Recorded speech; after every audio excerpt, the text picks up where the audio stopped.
Kung tatanawin ng pupuntahan, parang malayo ka pa. Kung lilingunin ng pinanggalingan, malayo ka na.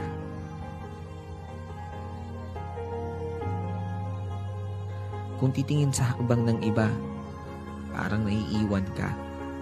Pero kung sarili ang bibigyang pansin, aba, umuusad ka.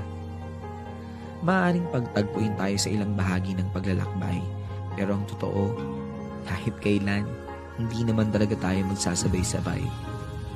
Magkaiba ang panahon, magkaiba ang daan, magkaiba ang oras, magkaiba ang bilis.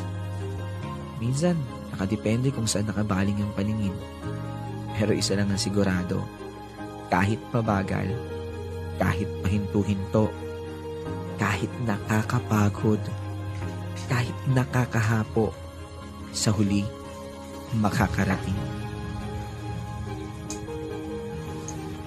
Huwag na huwag susuko.